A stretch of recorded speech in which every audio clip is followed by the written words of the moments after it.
I think you need lip stuff. Dry? I don't care. You're like, this is life. It's just who I am. I'm dehydrated. I don't have time for lip gloss. Like, all right. Okay. But thank you. Thank you. I got it. Thank you. This is just BTS of women having women's backs. Yeah. And I'm so grateful and excited to be here with you two. Mama Cax, I'm so excited about because she has broken boundaries. She used what society deemed as her weakness as truly her strength. I wear it because this might be my last day on earth. I'm gonna wear it. Being in her presence and hearing her story was so incredibly inspiring. Jamil is someone who has truly worn her heart on her sleeve. I am so grateful that I try to make sure that I literally celebrate every day, and that is with cake and fashion. She's funny, honest, and she is exactly what you'd want in an activist you look up to. We all have our own insecurities. We all have things that we're struggling with. It's so important to remember that we're all in this together. Take two, Mark. Hashtag power dressing.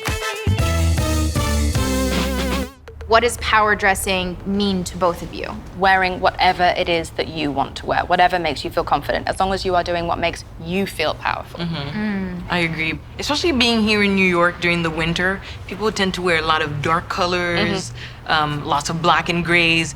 And for me, I love to just go out in the winter wearing like a full bright yellow or orange and being the only little, colorful dot on the train. I love that. And you can see how it changes people's mood around you too. They just start smiling once they see, this. Because they're like, oh, sunshine came onto the train today. Yeah, and also I think in my past, I've used makeup and clothing as a way to cover myself up, whereas now I use makeup and clothing in a way that brings attention to myself, that celebrates what I have. And I think that's a sad thing that's happening now in our culture, is that everything's about covering up who you are. And I think it's nice to, like, for example, your eye makeup. I'm obsessed with your eye makeup right now. I love the fact that it just draws attention to your face. It was the first thing that we saw when we walked on set. Yeah. And so I do think you're right. I think it changes the whole vibe. Yeah. Fashion is also art. That's all it is. It's not vacuous. I understand that sometimes the way the industry gets portrayed can make it seem that way, but fashion is art. Makeup is art. These things are all ways of expressing ourselves, and this is how we communicate with each other. It's how we find our people. Tell me about your style and how it evolved to where you are today. I just think I tried to hide myself in college. So I would avoid wearing bright lipstick because I didn't want to sort of like have too much attention on me, right? But I think the more I became confident, I started playing around with colors more, wearing, bold fabrics, wearing bright red lipstick. And to me, it was sort of like a way to show that I was here, I deserve to be here, and I'm gonna, let my personality shine. I allowed other people to tell me who I was and what I should look like, and I wore very, very high heels with very, very tiny dresses. Nothing wrong with that, but it wasn't who I was. I use fashion as a way to express myself before I even open my mouth, because people judge you from the second you walk into a room, especially as a businesswoman, and especially as someone who is in a position of somewhat power and privilege in this industry. It says something about me before anyone else can. And so I used to dress only in black and blue, and now I wear colors and patterns, and it genuinely does alter my mood. How have you been able to use your vulnerability and what society may deem as your weakness as a strength and a key to your success? I think on my end, it was really about using this platform to show my true self. I didn't want to think about what everyone else was posting. I didn't want to think about making, pictures pretty and whatnot.